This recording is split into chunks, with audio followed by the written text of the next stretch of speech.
다음 질문입니다. 깨달음을 바라는 자 누구인가?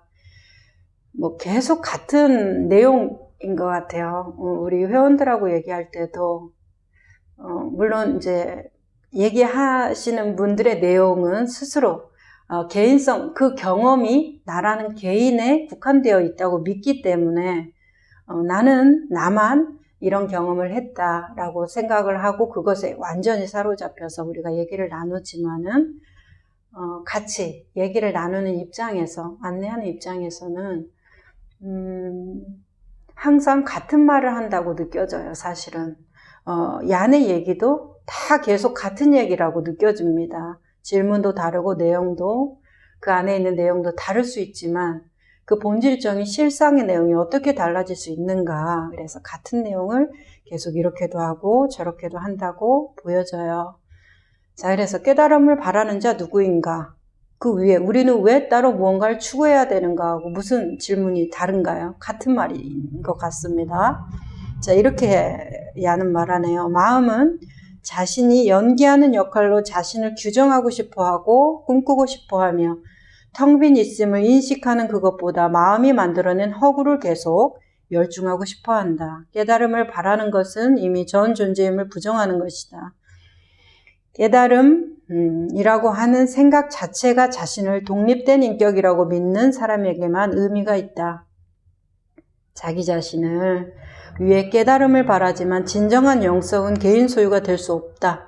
아무리 많은 탐구와 이해로도 이런 사실은 바뀔 수 없다.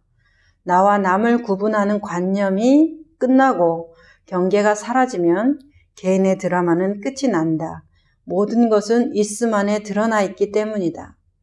개인을 벗어난 세계관을 재발견했다고 해서 우리가 맡은 역할은 외견상 계속된다. 자, 깨달음을 바라는 자 누구인가? 꼭 마음의 구도, 이거는 어떤 마음 공부의 이야기지만 현실 상황에서의 삶도 마찬가지죠. 괴로워하고 고통받는 사람, 뭔가를 추구하고 불안해하는 사람, 걱정, 근심에 있는 사람, 그것을 바라는 사람이 누구 있고 그것에 대해서 고통받는 사람 누구인가? 우리는 이분법적으로 나누어서 내가 추구하는 것 따로 있고 그 추구에 대해서 고통받는 사람 따로 있지만 사실 어떻게 따로 있겠습니까? 추구가 있으니까 그 안에서 불안이 있고 근심 걱정이 있지 않겠어요? 자, 깨달음을 바라는 자 누구인가? 마음은 자신이 연기하는 역할로 자신을 규정하고 싶어하고 그렇죠. 나는 정의로운 사람이야. 나는 선한 사람이야. 나는 사람들에게 어떠한 사람이야. 라는 말을 자주 하는 분들은 자신의 규정을 확인하는 역할, 사람들하고 끊임없이 대화해서 확인하고 확인받고 그것이 자기 삶에 아주 중요한 분들이죠. 대부분 다 그렇게 살아가고 있고 그것 때문에 화가 나고 그것 때문에 안심하는 그런 삶이겠죠. 규정하고 싶어 합니다. 꿈꾸고 싶어 하죠. 그러면서 나는 정직이 중요한 사람인데 더 정직하고 정의로운 사람, 더 거짓말하지 않고 다른 사람, 나를 비롯해 내 주위에 묻는 사람, 더 영향력이 있는 사람, 어떤 것으로 정직함으로써. 왜? 나라는 자아의 확장, 나라고 규정한 나 관념의 확장, 그것을 통해서 안정감, 불안으로부터 통제 가능한 것을 얻고자 하는 어떤 열중이 아닐까 싶어요. 허구를 계속 열중하고 싶어한다. 이렇게 표현하는 것에 대해서 동의합니다. 깨달음을 바라는 것은 이미 전 존재임을 부정하는 것이다.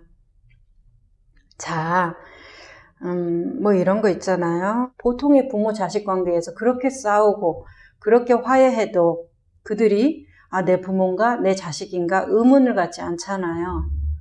그런데 의문을 갖는다는 건 뭐예요?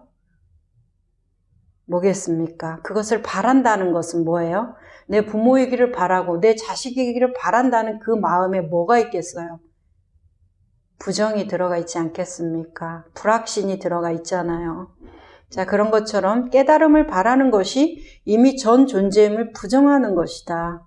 그냥 부모고 그냥 자식이지 아무리 싸워도 그것에 대해서 정말 내 부모인가? 정말 내 자식인가? 그런 생각하면서 싸우는 게 아니잖아요. 그랬을 때 그런 다툼이 어떤 나라는 존재를 부정하는 것이 아닌 이유는 뭐예요? 이미 그것에 대해서 우리가 완전하다라는 그 인식 안에 있기 때문에 가능한 거겠죠. 그랬을 때 우리가 이미 깨달아져 있는 존재가 깨달음을 바란다면, 물고기가 물을 바란다면 뭐겠어요? 이미 물을 부정하기 때문에 물을 보고자 하는 거고, 이미 깨닫지 못했다는 설정 때문에 깨달음을 바라는 거고, 그런 거겠죠. 그래서 전 존재임을 부정하는 것이기 때문에 그것에 대해서 바랄 수가 있겠다. 깨달음이라고 하는 생각 자체가 자신을 독립된 인격이라고 믿는 사람에게만 의미가 있다. 그렇겠죠. 자기 자신을 위해 깨달음을 바라지만 진정한 영성은 개인 소유가 될 수 없다. 물고기한테 물이 아무리 노력한다고 해서 자기가 어디를 맨날 부지런하게 헤엄치고 다닌다 해서 그게 자기 것이 된단 말입니까? 우리가 바다든 산이든 나라든 국경도 만들고 권리대장, 토지 소유대장 등기 같은 것들을 한다고 아무리 해도 정말 그게 정말 자기 거란 말입니까? 그냥 그렇다고 합의를 보는 거죠.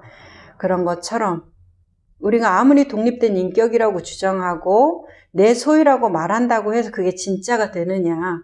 그냥 서로 암묵적으로 그렇다 치고 생활하고 삶을 살아가는 거죠. 공동체 안에서 나의 안전성을 보장하기 위해서 서로의 안전성을 그냥 암묵적으로 합의하는 거겠죠.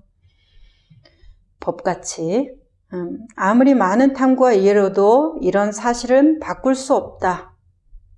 이해와 탐구는 어떤 영역인가요? 생각의 영역, 관념의 영역이겠지만 실상의 영역은 어떤 건가요? 우리의 이해를 바라지도 않고 탐구를 바라지도 않습니다.